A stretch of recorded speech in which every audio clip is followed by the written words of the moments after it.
Started here. You are Locked On Wildcats, your daily podcast on the Arizona Wildcats, part of the Locked On Podcast Network, your team every day.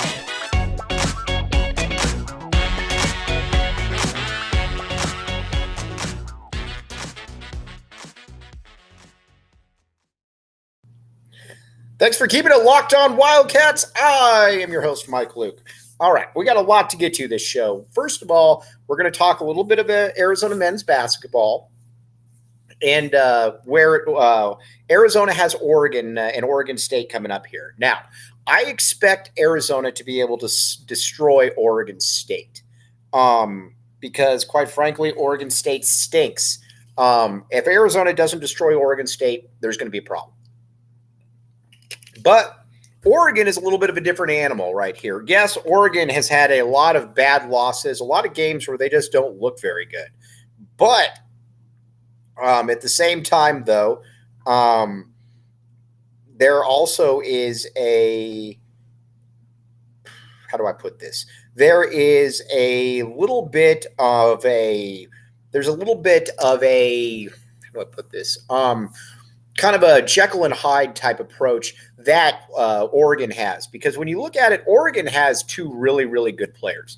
We always talk about what players from another team would play at Arizona, and generally there's very, very few. Well, it's a little bit different with Oregon because you've got N'Faly Dante, who might not start at Arizona, but he would be there in the discussion. And not only N'Faly Dante, but Will Richardson would 100% start at the University of Arizona. I don't think that there's any doubt about that. But the problem with Oregon, if you watch them, they've just looked they've looked bad all season. There's really no other way to put it. They just haven't looked good. And I think that's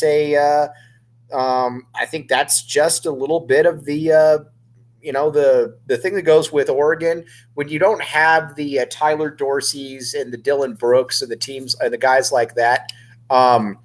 It can make things a little bit more.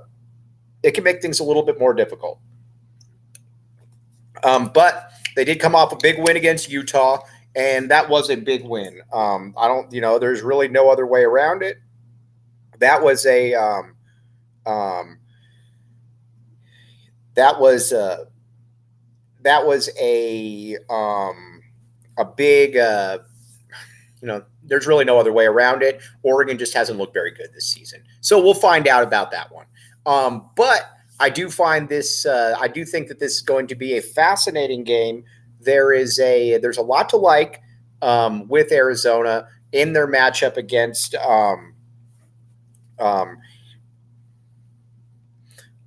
their game against Oregon.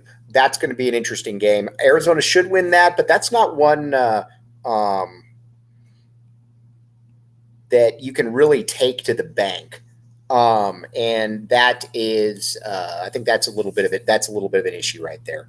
But I'd expect Arizona, they should be able to win because, again, watching Oregon this season, for a fact that they're just not very good. I hate to really put it to you like that, but they're not very good. But they are talented, though. That's why you got to take them seriously. Again,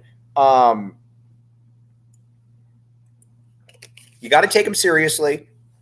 So do that with as you may. But Arizona should win that game. It'd be a fascinating matchup, though. And then you look at kind of the rest of what you got. You got the LA schools coming.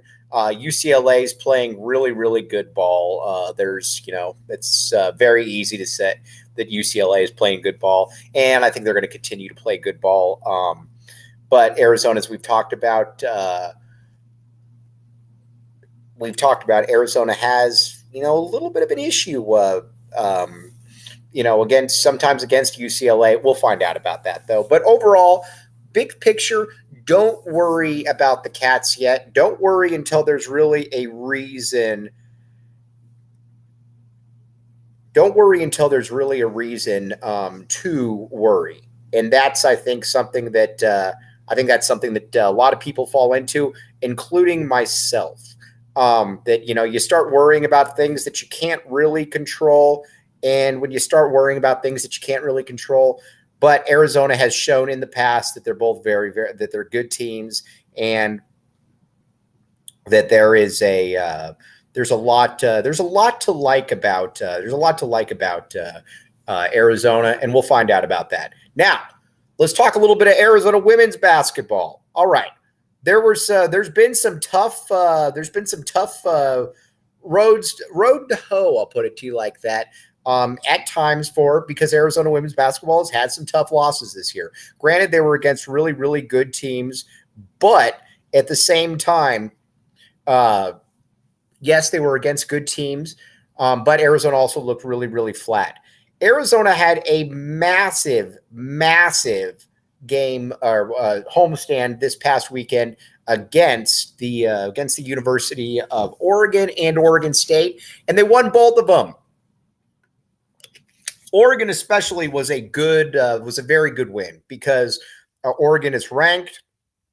You had really no idea how they were going to come out, but not only did they come out well, they came out and they won. And Oregon State game, I think, really, really showed to me where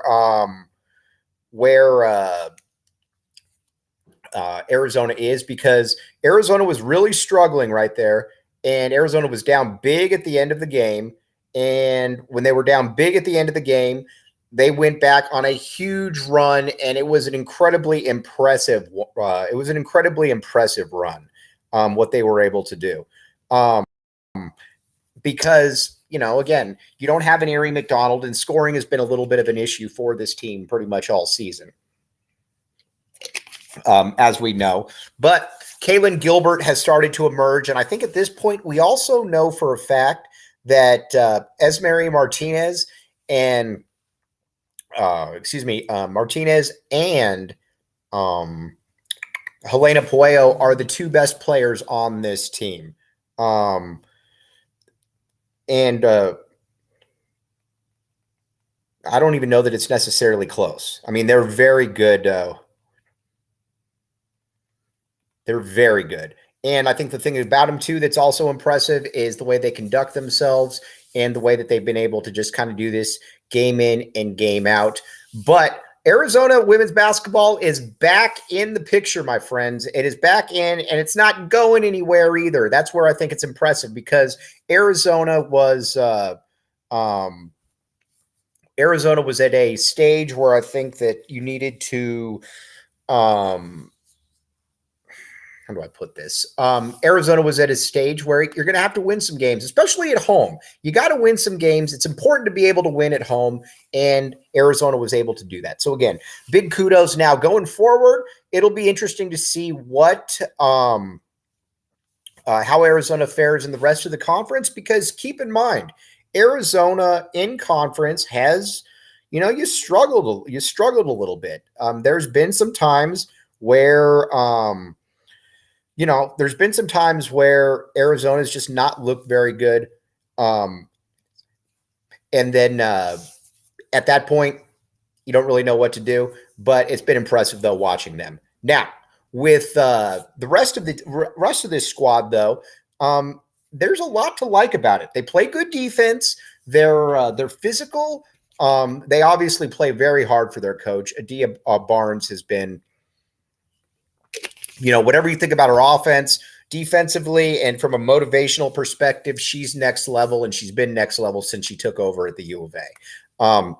And all of these women, they fight for her out there. So it'll be fun to see where exactly Arizona is able to be going forward, because again, Arizona right now kind of in an interesting spot. So we'll find out. I do believe that this could be a top 10 team pretty much all season. Would not surprise me in the least if they are a top 10 team. I think they're going to be somewhere around there. Okay, now let's say that you're thinking to yourself, Mike, you keep saying that, but Arizona can't do this, Arizona can't do that. Here's where you go. You go to BetOnline. BetOnline Sportsbook. Here's the deal. You go to BetOnline and it's easy. And that's something that I think a lot of people take for granted. If a lot of people look at things and they're like, "Oh, that's difficult because I don't really know how to do it," or whatever the case may be. BetOnline, you can find odds, news, scores, you name it, they've got it, and it comes in a very easy package. So again, I thought before the year that Arizona men's basketball would go over 2.5 wins. Football. They did. They got 5. I also thought before the season that Arizona women's basketball would be a very good entity. We'll find out, but I think I feel pretty good about that as well. Check it out, BetOnline Sportsbook. We'll be right back with you.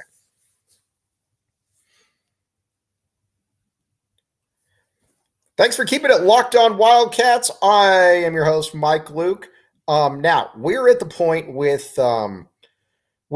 now where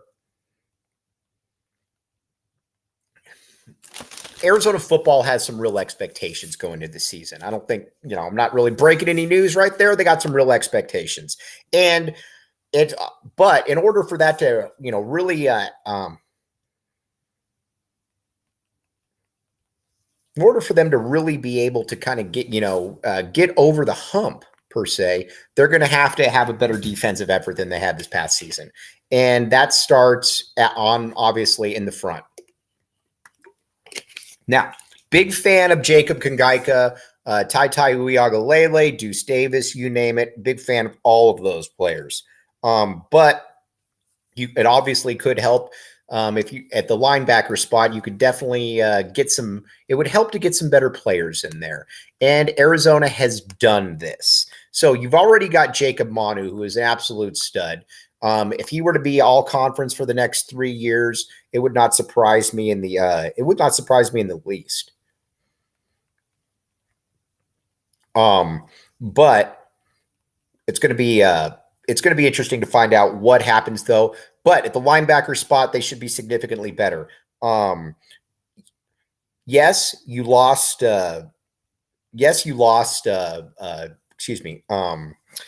You lost Jerry Roberts, but to me, that's almost addition by subtraction. With all due respect, Jerry Roberts, a great kid, tried really hard, but he was always somewhat limited on the field, and that generally reared its head at some point.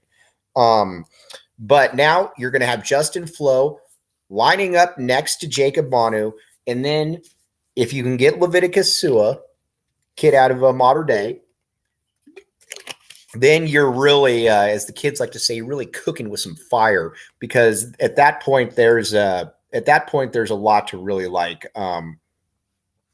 with Arizona. Now, in the secondary, it's going to be fascinating to see. At the secondary, it's going to be interesting to see what does occur, because there are some questions right there. Ephesians, you'll obviously you lost Jerry Roberts, you lost Jackson Turner, but there's also a lot of young talent there, from Ephesians Prysock to Takario Davis, you name it. I think the defense could actually be.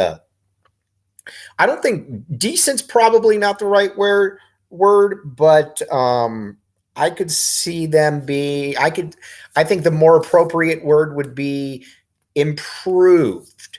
And if you're improved, that obviously is going to help. I just need Arizona to be like the 5th best team the 8th worst defense in the conference, just not the worst, because I think you're going to have an offense that's going to be able to do a lot of things. And not only is this offense, I think, going to be able to do a lot of things for you, but it's also going to be a unit that I think can really carry a team. And if you carry a team, again, if you carry a team like that, there's a lot to really like about them. But I do think that at the linebacker spot, Arizona is going to be significantly better. I'm also curious to see where Arizona is able to get a pass rush, because that's going to be something that's going to be that they're going to need. They're going to need to be able to get a pass rush, because even if you're stout against the run, if you don't have a pass rush, you're you're going to be limited. It's just kind of the way it is. I mean, we've talked about that from day one. You're going to be a little bit limited right there. Now, let's talk about who could be some of those players. Let's take a quick break. We'll come right back with you.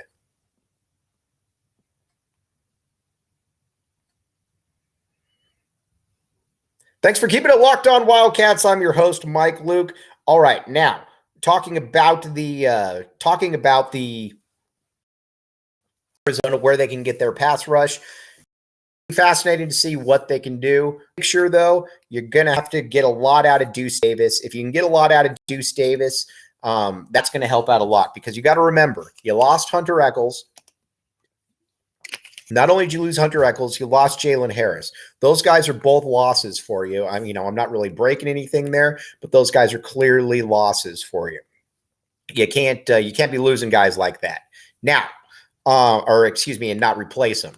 Especially Hunter Echols. Hunter Echols is really the player that's kind of he was a real improvement. Now, you might say that some of these guys off the edge, a Sterling Lane, players like that could emerge, and you could certainly be right about that. And I would be intrigued to see if that could happen. But the key, though, is to be able at that defensive tackle position to get good contributions from the guys that you're bringing in. We'll talk about like big Bill Norton. Again, love the name Bill Norton. Sounds like he should have been a nose tackle for like Tom Landry. But Bill Norton coming in from Georgia. I don't care that he didn't play at Georgia. I keep having to tell people that. He's a massive dude, and Georgia recruits the elite of the elite of the elite of the elite. And that's always going to be the way that it is, as long as you're competing for national championships in that regard. But just because Bill Norton couldn't play at Georgia doesn't mean that he couldn't be a really good player at